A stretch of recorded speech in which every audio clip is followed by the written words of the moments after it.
Otages vivants de la deuxième vague, c'est la toute dernière information que nous pouvons vous confirmer, ont été remis, Gwendoline de Bono, à l'armée israélienne. Oui, et les 13 otages sont désormais en Israël. Ça veut dire que tous les otages qui étaient encore détenus par le Hamas, les otages vivants, sont désormais rentrés en Israël. Et on parlait avec des personnes, des Israéliens qui sont venus là pour les accueillir dans la foule. Et il y a un vrai soulagement, évidemment, de les voir rentrer, parce que ce qu'on entend beaucoup, c'est chacune de ces personnes, nous la considérions comme un membre de notre famille. C'est quelque chose que tout le monde ici pense réellement. Et puis il y a aussi le fait de pouvoir avancer, de sortir enfin du 7 octobre. Ça aussi, beaucoup des Israéliens qui sont venus accueillir les otages nous l'ont dit. Donc on sent un véritable soulagement ici, avec des inquiétudes toutefois pour les 13 otages qui vont arriver d'ici quelques minutes sur cette base de Reim, des inquiétudes sur leur état de santé. Il y a parmi eux notamment Eviatar David, cet ex-otage désormais, mais que l'on a vu apparaître très émacié dans des vidéos de propagande du Hamas. Donc il y a du soulagement, de l'inquiétude. Il devrait arriver ce dernier groupe d'otages, d'ex-otages vivants d'ici quelques minutes, et suivre le même processus que les 7 premiers qui sont toujours à l'intérieur de la base de Reim, où ils sont actuellement en train de retrouver leur famille et de consulter des médecins.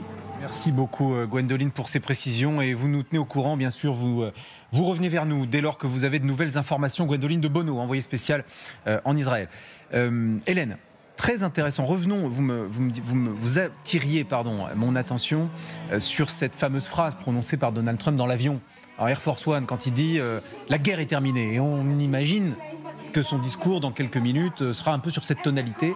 Vous faites le lien avec une déclaration récente de Benjamin Netanyahou. Oui, absolument, parce que d'un côté, vous avez Donald Trump, et il l'a répété aux journalistes, la guerre est terminée. Ça va sans doute être la teneur de son discours dans quelques minutes.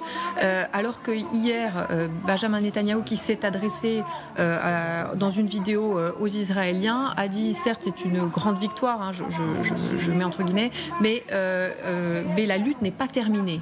Et dans l'esprit du gouvernement israélien, on l'a vu aussi à travers les déclarations du ministre de la Défense, qui dit qu'il faut détruire les tunnels du Hamas. Ce conflit est loin d'être terminé. Donc on va avoir un discours de Donald Trump qui n'est pas tout à fait en phase avec le discours des autorités israéliennes. Dans le droit fil de ce dont on parlait il y a un instant, puisque là, ces images, elles semblent un peu bouger à la Knesset, la représentation parlementaire israélienne.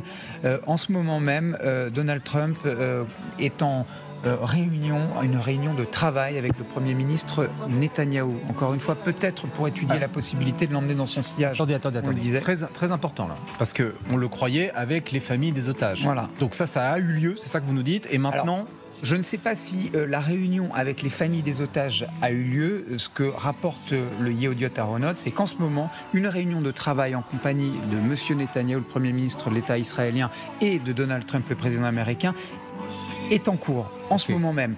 Peut-être qu'est mis sur la table la participation de Benjamin Netanyahou au sommet de Sharm el-Sheikh. Bon. En tout cas, ça précède ce moment qui sera historique et dont on parlera tout à l'heure, au moment où le président Trump s'exprimera.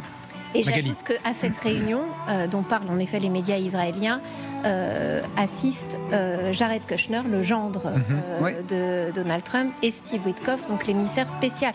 Tous les deux ont été au cœur des négociations ces dernières semaines, donc c'est important aussi qu'ils soient là, ce qui montre en effet qu'on parle certainement du fond et de la suite du dossier. Sûr.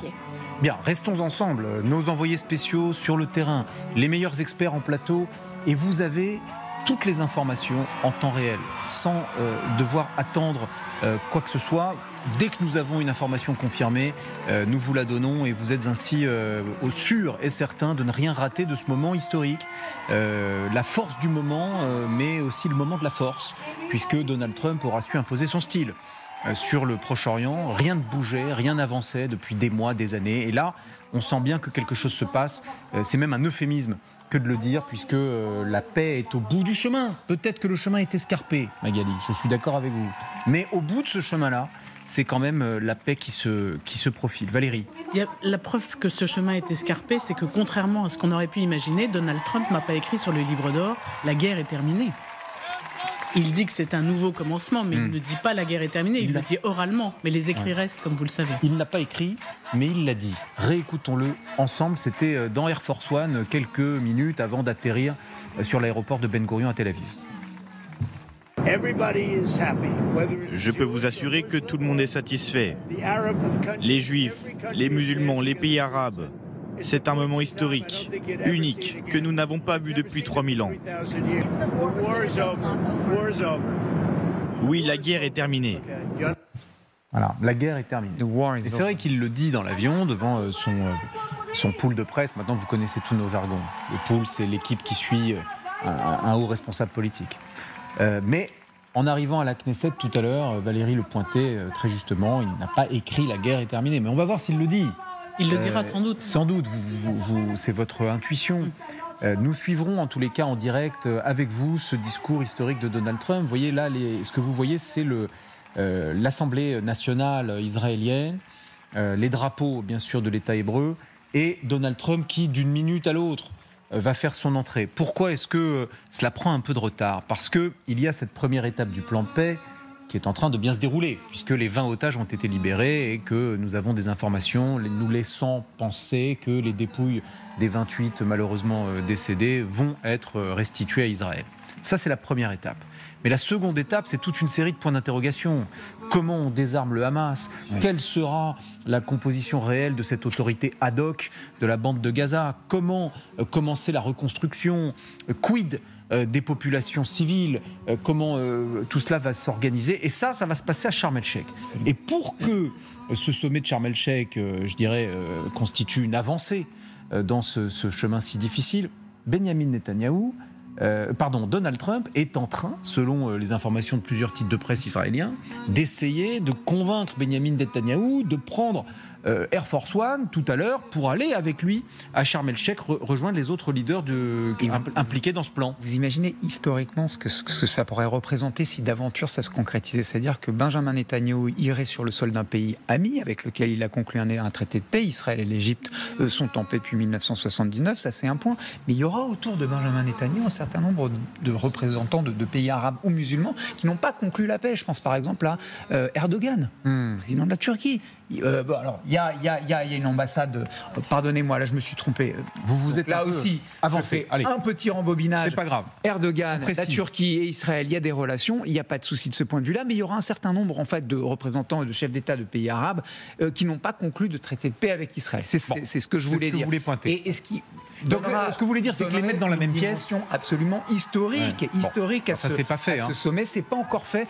Mais en effet, vous le disiez, c'est là que je termine. Il y a une réunion de travail en ce moment entre Donald Trump, Benjamin Netanyahou, Jared Kushner, son gendre, et David Barnea, le chef du Mossad, dans l'un des bureaux de la Knesset. Ça veut dire que des choses sont échangées, des choses sont mises sur la table, et on balance la participation de Benjamin Netanyahou à ce sommet. Hélène, Rina, Hélène, allez-y. Remarque, si jamais Benjamin Netanyahou se rendait à Sharm el-Sheikh, donc il y aurait Israël représenté, il y aurait la Palestine représentée, les Palestiniens en la présence de Mahmoud Abbas. Et finalement, les seuls qui ne seraient pas présents, c'est le Hamas. Oui. Oui, mais enfin, c'est une organisation terroriste, donc on ne va pas les inviter dans un sommet de paix. Si. Alors, non, mais Israël a laissé Mahmoud Abbas d'y aller. Oui. Je trouvais ça intéressant qu'en effet, c'est une façon symbolique, et là je rejoins Hélène, d'écarter, de liquider politiquement de cette équation palestinienne le Hamas, dont vous disiez qu'il va falloir d'abord dans un premier temps le désarmer, puis le démanteler, exfiltrer, exclure une partie de ces cadres de la bande de Gaza, parce que c'est ça le plan Trump en réalité, et puis politiquement tirer un trait sur le Hamas, et symboliquement ça a quand même une importance que soulève Hélène. Rina. Oui, deux petits points. D'abord, on sait en fait, c'est qui invite à ce sommet. C'est le président égyptien, Sisi. Et là, soudainement, on voit Trump. Non, c'est en fait le vrai patron, c'est Trump. C'est pas le président Sisi, avec tout le respect. C'est lui qui va peut-être inviter Netanyahou, parce que Sisi ne l'a pas invité. Il faut le préciser. Et il y a aussi une autre chose. C'est vrai que Netanyahou, évidemment, il ne veut pas y aller. Mais je pense quand même, s'il arrive avec le président Trump sur Air Force One, c'est un autre cas de figure. C'est pas Netanyahou arrive de son coin en Égypte avec une semi-invitation de la part du président Assisi. Arrivé en Air Force One, ça a quand même de la gueule, comme on dit en français. Oui, ça donne une certaine photo. Vous voyez la photo de Netanyahou et Trump descendant Air Force One sur le sol de Sharm el-Sheikh. Je crois que Netanyahou pourrait les vendre comme une victoire malgré le fait qu'il ne voulait pas y aller. C'est quand les prochaines élections en Israël, Rina ? On a encore une grosse année pour ça. C'est dans un an. Normalement 2026. Mais ça pourrait être 26. précipité. Moi, je mettrais bien une pièce sur le fait qu'il y ait des élections anticipées. Mais bon, je parle sous le contrôle de Rina. La configuration politique est en train de changer à toute allure sous nos yeux.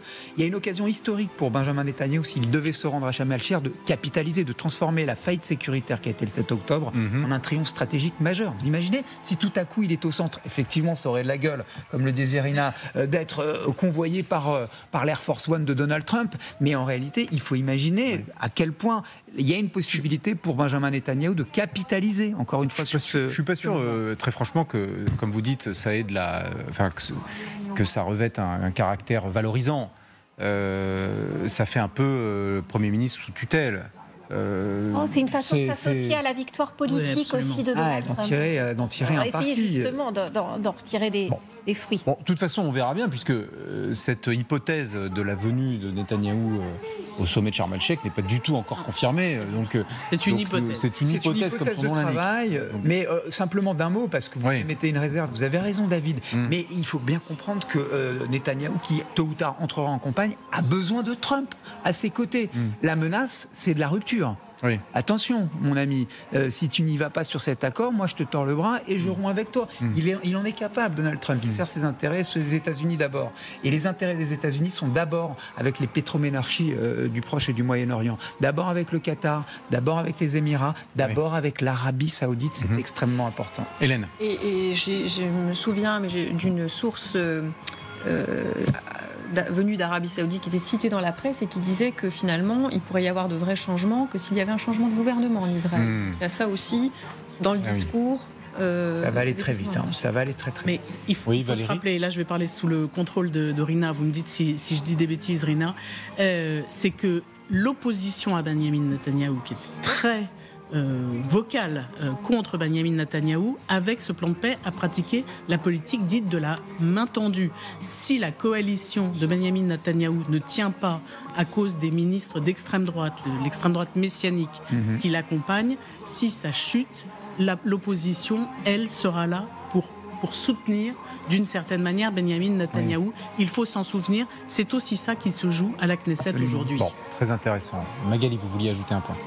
Donc Donald Trump, manifestement ses équipes le confirment, est en train d'essayer d'organiser une visite dans l'un des hôpitaux qui va accueillir les otages libérés. Donc essaye d'organiser ça dans cette visite qui est express, parce qu'il y a ce discours à la Knesset, puis ensuite il doit s'envoler pour l'Égypte. Et entre-temps, donc il souhaiterait pouvoir rencontrer ces otages. On parle du centre médical de Sheba qui soignera 10 otages libérés, nous dit la presse israélienne. Tout ça, manifestement, est en cours de calage. Rina, un dernier mot, je crois que vous devez malheureusement nous quitter. Alors que Donald Trump s'apprête à prendre la parole, juste un dernier mot pour, je dirais, nous partager avec nous ce que vous ressentez, plus que votre analyse cette fois-ci, mais ce que vous ressentez dans le moment que nous traversons. Je crois, j'étais avec vous tous depuis le 7 octobre sur tellement de plateaux, tellement de tristesse, tellement d'angoisse, tellement de la peine. Et on a accueilli en France aussi beaucoup de familles, des otages morts et vivants. Je pense à Ayelet Samarano avec son fils Jonathan Samarano, qui a priori n'est pas parmi les vivants. Et là, il y a quand même un moment de joie immense que je crois qu'on ressent tous ici en France comme en Israël. Merci beaucoup Rina et à très bientôt. Vous êtes, comme vous le savez, la bienvenue sur ce plateau. Juste que vous sachiez exactement comment les choses vont se passer maintenant dans les minutes qui viennent. Je vous le disais, nous attendons et Israël attend, le monde entier en réalité attend ce discours de Donald Trump devant la Knesset. Mais avant que le président américain ne prenne la parole, il y aura une introduction d'Amir Ohana, qui est le président de la Knesset. C'est le responsable politique qui a accueilli, tout à l'heure, vous l'avez vu en image, chers amis qui nous regardaient, qui a accueilli le président américain à l'entrée de la Knesset. Amir Ohana, président de la Knesset. Ensuite, il y aura un discours du Premier ministre israélien, Benjamin Netanyahou. Ensuite, le chef de file de l'opposition, Valérie en parlait à l'instant en Israël, Yair Lapid, qui s'exprimera. Et enfin, donc Donald Trump, le président américain, qui dira ce qu'il a à dire devant la représentation parlementaire israélienne.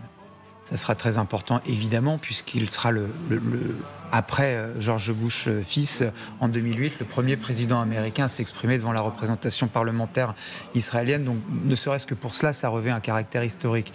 Doublement historique parce que ça intervient, la force des images.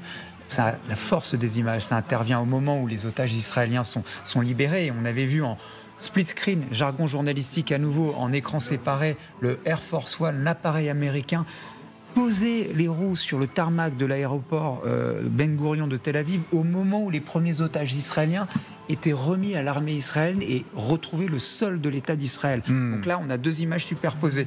Troisième point, il va capitaliser et peut-être, et ça se fera, connaissant Donald Trump, son aspect spectaculaire, il connaît la force des images et les images de la force, pour vous paraphraser un peu David, il ira rencontrer les otages eux-mêmes dans un hôpital. Et troisième point de ce plan, si tout se passe bien sans encombre, tout ça se terminant à Sharm el-Sheikh, on va l'attendre à mon avis un certain temps et pendant pas mal de temps, Emmanuel Macron notamment, où il pourrait atterrir. Alors là, ça serait quand même proprement historique et spectaculaire avec Benjamin Netanyahou, Premier ministre. On verra, mais c'était en train de s'écrire ainsi. Je vous explique un petit peu ce qui est en train de se passer. L'image en haut à droite de votre écran, c'est la base militaire israélienne de Reim. Elle est située à quelques kilomètres de la bande de Gaza. C'est vraiment l'avancée, je dirais, la base avancée militaire israélienne la plus proche de la bande de Gaza. L'hélicoptère que vous voyez à l'image, c'est un hélicoptère qui va accueillir dans quelques minutes les 13 otages de la deuxième vague qui ont été libérés, qui sont, nous le savons, nous avons pu vous le confirmer, entre les mains de l'armée israélienne, et ils vont embarquer dans cet hélicoptère dans quelques minutes. Pendant ce temps-là, à la Knesset, les uns et les autres se préparent à prendre la parole. Il y aura différents responsables politiques israéliens, dont bien sûr le Premier ministre Benjamin Netanyahou, puis le grand discours de Donald Trump attendu par la planète entière. Place des otages à Tel Aviv. Cela fait depuis maintenant toute la matinée, au fond, que les gens vivent minute par minute et ressentent dans leur chair, minute par minute, ce qui est en train de se dérouler et que nous essayons de vous raconter sur LCI. Et David Benaïm, notre envoyé spécial, est sur place. David, racontez-nous cette matinée depuis là où vous êtes. Matinée historique, matinée absolument incroyable pour les Israéliens qui se sont réveillés à 4h du matin ici en attendant que les annonces soient faites sur les écrans géants et qu'ils arrivent sur les alertes de leur portable. C'est assez impressionnant. Deux vagues ont été libérées. Une première vague de 7 personnes qui sont arrivées à la base de Reim après être passées par la Croix-Rouge et l'armée israélienne, et une deuxième vague de 13 otages qui sont arrivés sur le territoire israélien et qui sont en train d'arriver également sur cette base de devaient être héliportés si leur santé le nécessitait. Ça n'a pas été le cas et ils vont l'être par contre vers les hôpitaux de manière régulière en bord à Tel Hashomer, à Beilinson et à Ichilov. Ici, c'est vraiment l'émotion. Les Israéliens attendent avec impatience le discours de Donald Trump. Donald Trump qui doit s'adresser à la Knesset dans quelques instants. Ok, David, on reviendra vers vous, bien sûr, dans la suite de cette édition spéciale. Votre liaison a été un petit peu perturbée, c'est normal parce que, je l'explique pour ceux qui nous regardent, dans les moments comme celui-ci, lorsqu'il y a énormément de journalistes du monde entier qui transmettent tous vers leur chaîne de télévision, les connexions sont un peu plus difficiles. Il y a des dizaines de milliers d'Israéliens sur cette place des otages qui sont tous au téléphone rivés sur leur écran, attendant et Donald Trump, le retour des otages et tout ça à la fois. Ça explique, et LCI, évidemment, au beau milieu de tout cela. Bon, alors, et en bas à droite de l'écran, nous revoyons ces premières photos qui ont été publiées par l'armée israélienne. Ce sont les otages de la première vague, les 7 otages qui ont été libérés ce matin. Première photo rendue publique par Tzahal. Là, ce sont les 2 jumeaux qui se retrouvent après 2 ans de séparation, puisqu'ils étaient tous les 2 détenus par le Hamas et leurs alliés, mais séparément. Donc voilà, ces images, elles ont été publiées. C'est vrai que lorsqu'on les observe, on voit des jeunes hommes qui n'ont pas l'air en trop mauvaise santé, et autant s'en réjouir. Quand on se souvient des images de cette vidéo horrible de Eviatar David, qui était en train de creuser sa propre tombe, alors c'était absolument atroce, et puis on le voyait rachitique, vraiment comme s'il ne pouvait absolument pas se nourrir correctement pendant cette détention. Là, on retrouve, pour l'instant en tout cas, et nous n'avons pas d'informations à ce stade sur l'état de santé des 13 autres. Donc ça, ce sera aussi l'une des questions qu'on va se poser. Magali. Ce qu'on voit, c'est quand même Israël est bien décidé à gérer aussi la communication sur la sortie des otages. Magali, pardon, je vous interromps parce que l'information vient de nous arriver et Benyamin Netanyahou, voilà, ira bien au sommet de Sharm el-Sheikh en Égypte avec Donald Trump. Voilà, la presse israélienne dont vous faisiez les échos, Magali et Guillaume, sentait venir la chose. Il y a eu cette réunion qui sans doute est en train de se terminer dans les coulisses de la Knesset entre Donald Trump et Benyamin Netanyahou, et c'est une information très importante pour vous qui nous regardez. Pourquoi ? Parce que Benyamin Netanyahou jusqu'à présent ne voulait certainement pas se rendre dans ce sommet pour la paix à Sharm el-Sheikh, ne serait-ce que parce que parmi les pays représentés, il y a des pays qui sont toujours en guerre avec Israël, ou en tout cas qui ne reconnaissent pas du tout. De délégations qui de toute façon entourent ce sommet sont officiellement en guerre, n'ont pas de relations diplomatiques avec Israël. Il y a dans ce sommet Mahmoud Abbas, le président de l'autorité palestinienne, dont il ne voulait pas entendre parler. Il ne veut pas entendre parler. Et là, Donald Trump est en train, c'est l'analyse que vous êtes, les experts en plateau, en train de faire. Donald Trump est en train, une nouvelle fois, d'obtenir de Benyamin Netanyahou quelque chose qu'il ne souhaitait pour rien au monde, Hélène. Oui, absolument, et d'autant que hier soir encore, Benjamin Netanyahou expliquait que la lutte était loin d'être terminée, qu'il y avait encore certains ennemis d'Israël qui essayaient de se reconstituer pour essayer de réattaquer le pays, donc il n'était pas vraiment dans l'idée d'une fin de conflit, ou même peut-être d'aller se montrer à ce sommet. Donc, s'il s'y rend, effectivement, ça va être extrêmement fort. On imagine que Donald Trump va vouloir sa photo, justement, avec tous les acteurs sur la photo. Je vous disais tout à l'heure, voilà, Mahmoud Abbas représentant les Palestiniens, Benjamin Netanyahou représentant Israël. Même si on est loin, très loin, d'avoir résolu tous les problèmes, effectivement, cette photo, elle sera extrêmement forte. Non, mais il faut de toute façon, à un moment donné, pardonnez-moi, mais il faut un déclencheur. Et là, il joue le rôle du déclencheur, Donald Trump. Sauf que ce qui est amusant, c'est que c'est peut-être pas le terme, mais en tout cas, la radio télé israélienne indique que Netanyahou accepte l'invitation d'Al-Sisi et participera au sommet en Égypte. C'est comme ça que c'est présenté. Il a doublement tordu le bras et au maréchal Sissi en lui disant: tu m'invites officiellement Benjamin Netanyahou, et Benjamin Netanyahou, tu me suis dans mon Air Force One. Et alors vous savez, ils arriveront quand ils arriveront. Parce que il est clair aussi que Donald Trump souhaite rencontrer certains des otages libérés. Donc l'un des hôpitaux qui est censé s'occuper des otages après leur libération est en train de préparer, et c'est notre envoyé spécial Betsabé Salem qui nous le dit, les préparations sont en cours dans l'un des hôpitaux, donc peut-être aussi... Ah voilà, regardez, voilà, Donald Trump et Benyamin Netanyahou sont en train donc maintenant de rejoindre la plénière de la Knesset, où les discours vont s'enchaîner. Je vous ai dit, il y a quelques responsables politiques israéliens, dont Benyamin Netanyahou, et puis ensuite le discours historique de Donald Trump. Information très importante aussi, parce que je veux que vous sachiez tout de ce qui se passe en temps réel. Les 250 de tête, prisonniers palestiniens qui, dans le cadre de l'accord, doivent être restitués à l'autorité palestinienne, sont en train d'être transférés.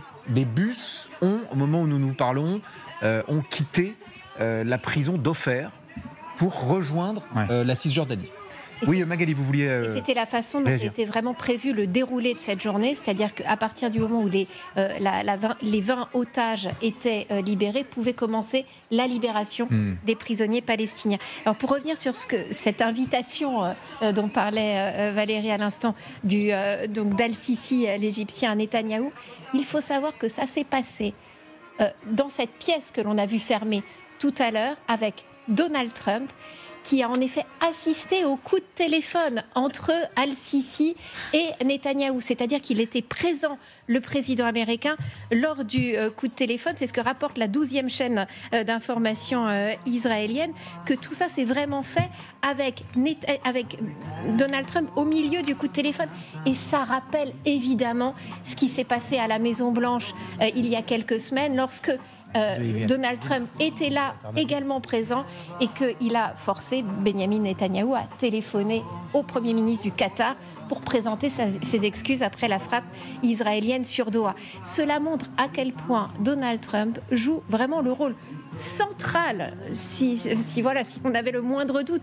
Mais c'est vrai que c'est lui qui oblige Netanyahou aussi à passer ses coups de téléphone aux dirigeants arabes. Alors c'est vrai que ça y est, on va avoir cette photo. Trump va pouvoir, en effet, relayer cette photo qui lui vaudra peut-être le prix Nobel dans un an. En effet, Trump au milieu de Mahmoud Abbas et de Benyamin Netanyahou.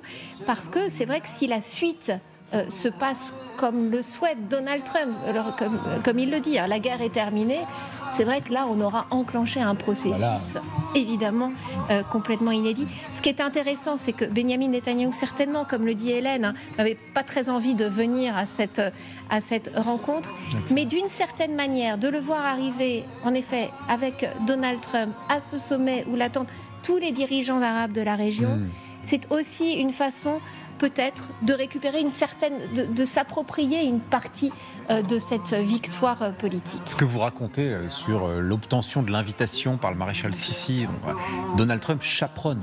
C'est le chaperon, au fond, de tout ce qui est en train de se passer. Et on sent que le Proche-Orient, et au fond, je parle sous votre contrôle aux uns et aux autres, vous connaissez l'histoire de la région par cœur, mais le Proche-Orient qui se met au garde à vous, je ne crois pas que nous l'ayons vu récemment. Si vous me le permettez, pas que le Proche-Orient. En ce moment, en Israël, se passent des préparatifs pour l'arrivée du président indonésien, première nation musulmane au monde, qui doit arriver en Israël demain.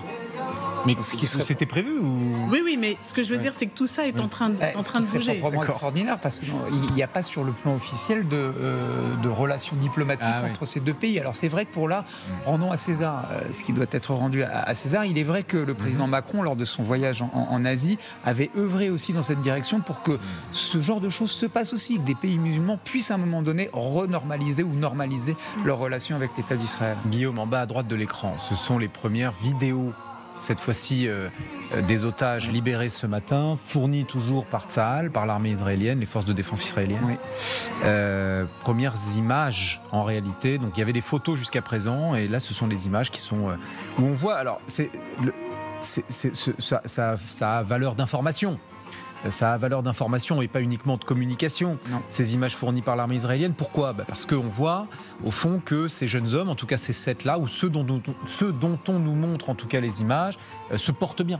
Ils se portent bien, ils sont en état de s'exprimer, ils sont en état d'échanger avec les soldats de l'armée israélienne que l'on voit là. Elles ont une valeur informative également parce qu'il y a cette dimension de sas dont on parlait tout à l'heure. C'est-à-dire qu'il n'y a pas une foule de caméras d'hommes et de femmes autour de ces otages qui sont véritablement en train de reprendre pied, si je puis dire, avec la vie réelle telle qu'elle se mène dans ces moments-là. On voit également, et c'est là que je termine, des photos circuler où l'on voit par exemple Omri Miran. On voit un certain nombre d'otages qui retrouvent leur famille au sein de la base de Reim, donc base militaire israélienne à quelques kilomètres de la bande de Gaza. Évidemment, il y a des sourires et on commence à voir ces premières images circuler qui attestent en effet qu'il n'y a plus d'otages vivants dans la bande de Gaza. Le seul moyen de comprendre au fond ce que ressentent ces familles, c'est de se projeter soi-même. Voilà. Vous vous imaginez, c'est pas compliqué, vous vous imaginez avoir été privé de votre fille, de votre frère, de votre sœur, de votre père, de votre mère, qui vous voulez, pendant 2 ans, sans savoir s'ils allaient revenir vivants, et vous vous imaginez les retrouver soudain aujourd'hui. Hélène, emmenez-nous, chère Hélène, dans les coulisses de cette rencontre entre Benyamin Netanyahou et Donald Trump, dans le secret du bureau du Premier ministre à la Knesset, ce moment où le deal s'est scellé, et avec aussi ce cadeau offert par Benyamin Netanyahou au président américain. Oui, c'est le porte-parole de la Knesset qui a publié cette photo. Sur Internet, on y voit le Premier ministre Benjamin Netanyahou qui offre un cadeau à Donald Trump. Alors, il s'agit d'une colombe dorée, et on sait que Donald Trump apprécie les objets dorés, donc sans doute un objet qui finira dans le bureau ovale d'ici quelques heures. C'est important, parce que on sourit toujours, parce que Donald Trump, c'est vrai, il aime bien le doré. Mais la dernière fois que Benyamin Netanyahou lui avait fait un cadeau, c'était un B2. C'était une mezouza, en fait, ça me revient. c'était une mezouza dorée en forme de B2, c'est-à-dire l'avion furtif là qui avait tapé l'Iran. Oui. Là, c'est une colombe. Donc vous voyez bien, on disait la paix par la force. Donc je me permets d'attirer votre attention aux uns aux autres sur cette conjonction. Qu'en pensez-vous, Guillaume ? Une colombe en or de la paix, ça atteste peut-être en effet que certes Donald Trump a tordu le bras de Netanyahou, mais qu'il y a peut-être une intention maintenant chez Netanyahou de se dire que le seul chemin à emprunter, c'est celui de la paix et de la sécurité pour Israël, qui passe peut-être par quelque chose qu'il ne veut pas entendre, mais qu'il aura de toute façon l'obligation d'entendre à Sharm el-Sheikh, la solution à 2 États, Israël et Palestine, vivant côte à côte et en sécurité. C'est ça que ces oreilles sensibles vont être obligées d'entendre à un moment donné. Et il lui offre une colombe, le symbole de ce qu'est la paix. Une petite incise. Peut-être que Donald Trump a un peu envie de rejouer les Bill Clinton sur ces pelouses parfaitement tendues de la Maison Blanche, où il avait assuré cette poignée de main historique entre Yitzhak Rabin et Yasser Arafat. À l'époque, on était en 1993, les accords d'Oslo. Voilà ce qui est peut-être aussi en train de se jouer, ou un new beginning, un nouveau départ. Il y a quelque chose de cet ordre-là, mais en tout cas, ce qui est vrai, et c'est là qu'on doit vraiment insister, les événements accélèrent à une vitesse monumentale. Monsieur Netanyahou prend la direction de Sharm el-Sheikh cet après-midi. Le président indonésien Valéry Nataf nous le disait, sur le point d'atterrir en Israël demain. C'est proprement extraordinaire ce qu'on est en train de vivre sur fond de libération des otages. C'est quand même ce qui est en train de se passer en ce moment sous nos yeux. C'est-à-dire que les événements s'accélèrent à une vitesse absolument incroyable à l'échelle du Proche et du Moyen-Orient. Magali. Là, on voit en bas de l'écran, en effet, des images des premiers otages libérés qui, en effet, se déplacent, alors paraissent amaigris, mais ont l'air quand même dans un état de santé correct. Il faut savoir que sur la place des otages, tout à l'heure, et c'est David Benaïm qui nous relaie cette information, a été affichée la photo de l'un de ces otages qui s'appelle Rom Bravlaski et qui est l'un des vigiles, en fait, du festival Nova, qui avait manifestement aidé certaines personnes au moment de l'attaque et qui a été donc depuis 2 ans qui était dans les tunnels du Hamas. Et il est apparu en photo seulement, le visage extrêmement émacié, amaigri. Et c'est vrai que dans la foule, à ce moment-là, il y a eu quand même un mouvement d'effroi. Donc, on va rejoindre David Benaïm d'ailleurs qui va nous raconter ça, parce que c'est vrai, vous avez raison d'insister là-dessus, Magali. Dès que possible, nous irons voir David Benaïm sur ce sujet spécifiquement, juste parce qu'il faut que les gens sachent de quoi on parle. Rom Bravlaski, vous le disiez, il travaillait pour le festival Nova. Internant, oui. Et il est resté pour porter assistance à des personnes blessées par balle. Ce qui veut dire qu'il aurait pu s'enfuir. Il faut quand même avoir en tête, et là encore se projeter, que réagirions-nous tous de la même manière. Et parce qu'il est resté, parce qu'il n'a pas voulu s'enfuir à ce moment-là, le voilà kidnappé, enlevé, et 2 ans d'enfer dans les tunnels de Gaza. Il a été blessé à ses 2 mains pendant l'assaut, et il y a une vidéo de lui en août dernier où on le voyait déjà extrêmement affaibli et qui avait terrifié sa famille sur les conditions de sa détention. C'est dire s'il a dû passer des heures extrêmement sombres dans ces tunnels. Hélène ? Non, je croyais que vous me faisiez signe. Ah non, pas du tout, non. Alors, point d'étape. Vous qui nous rejoignez à 11h20 et quelques sur LCI, vous qui nous faites la confiance de vivre ces grands événements, qu'ils soient d'ailleurs nationaux ou internationaux, vous êtes de plus en plus nombreux à nous faire cette confiance et nous vous en remercions. Point d'étape. Dans quelques minutes, les différentes personnalités politiques vont commencer à prendre la parole à la Knesset, en particulier Donald Trump.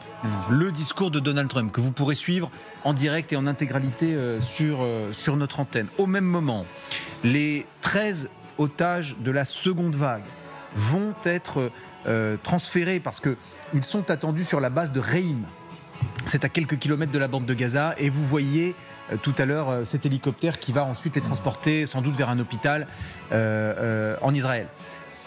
Donald Trump, lui, il aimerait bien les voir, les otages. Donc des préparatifs ont lieu dans un hôpital et c'est ce qui me fait dire que les différents chefs d'État et de gouvernement rassemblés dès maintenant, à Sharm el-Sheikh pour le sommet pour la paix, eh bien ils attendront. Voilà, le programme prendra du retard, mais ce plan de paix, c'est le sien, c'est celui de Donald Trump et il vient d'arracher une nouvelle avancée. L'information, vous l'avez eue en premier sur LCI. Benyamin Netanyahou, qui n'en avait pas du tout envie, va aller à Sharm el-Sheikh. Il sera avec Donald Trump, accompagné, chaperonné, si j'ose dire, par le président américain. Et c'est très important. À Sharm el-Sheikh, il y a qui d'autre? Il y a Mahmoud Abbas.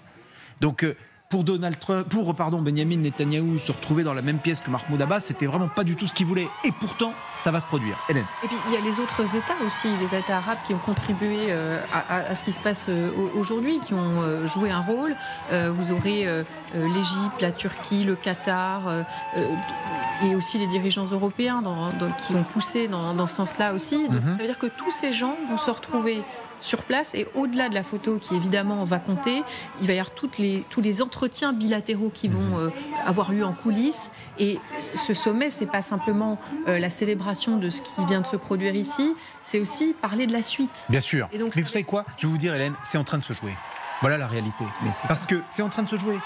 Donald Trump, selon le programme initial, devait prendre la parole à 10h. Heure française, je parle en heure française. Il est 11h20. Il y a 1h20 de retard sur le programme. Pourquoi? Parce qu'ils sont en train, en temps réel, de faire la paix. C'est-à-dire, je pense qu'en ce moment, ils sont en train d'entrer dans le détail. Si Netanyahou vient avec Trump à Sharm el-Sheikh, c'est pas pour enfiler les perles. Non. Donc, il faut arriver sur place avec quelque chose de consolidé, avec la volonté de faire en sorte que l'étape 2 du plan de paix quitte le propos pour arriver dans les actes. Ce sont les mots qui vont être importants et qui doivent être en ce moment pesés entre Donald Trump et Benyamin Netanyahou. On le sait, le wording, en bon français, excusez-moi, est très important dans ces circonstances parce qu'il ne s'agit pas de verser dans trop de prudence, mais pas non plus d'avancer trop vite, sachant quand même dans quel monde nous sommes. Bon, allons place des otages. Pardon Magali, mais parce que nous disions depuis le début, c'est vrai que nous avons ces images qui sont relayées par l'armée israélienne où on a le sentiment que ces jeunes hommes, à tout le moins, se tiennent debout. Mais attention, restons prudents. 2 ans de captivité, on n'en ressort évidemment pas indemne. Et tout à l'heure, il s'est passé, David Benaïm, je rappelle que vous êtes notre envoyé spécial à Tel Aviv, place des otages. Tout à l'heure, il s'est passé quand même quelque chose parce que la photo de l'un des otages libérés est apparue sur l'écran géant là où vous vous trouvez. Et cette fois-ci, ça n'a pas été une réaction de liesse ou de joie, David. Il y a eu un haut le cœur. En fait, ce qui s'est passé, c'est qu'il y a eu une scène ce matin où les terroristes du Hamas ont fait téléphoner les otages qui n'avaient pas encore été remis à la Croix-Rouge. Ils ont fait téléphoner à leur famille en visioconférence et on a pu prendre des captures d'écran de ces différents échanges. Et là, l'immense foule de la place des otages a vu le visage de Ron Breslavski émacié, amaigri. Tout le monde avait en tête Eviatar David, que vous avez vu les images en train de creuser sa propre tombe.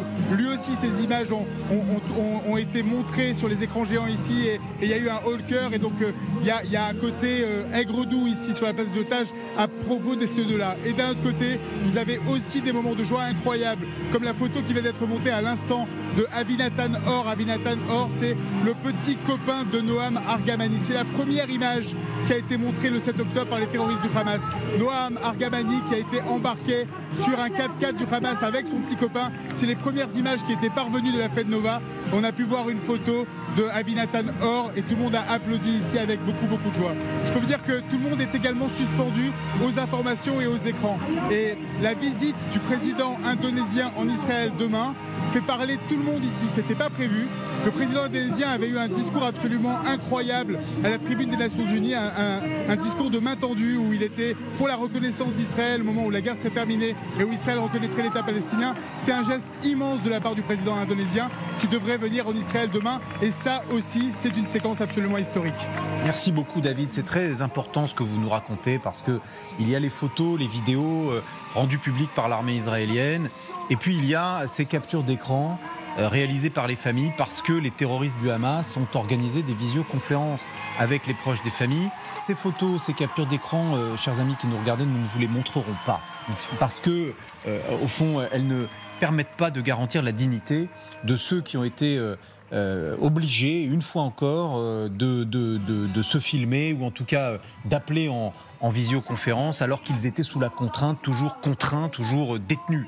Et cette dignité-là, évidemment, elle n'existe pas. Donc, vous ne les verrez pas, mais c'est important de considérer que lorsqu'elles sont apparues, ces images, sur la place des otages à Tel Aviv, là, ça n'a pas été la joie, ça a été, nous disait notre envoyé spécial David Benaïm, le haut le cœur.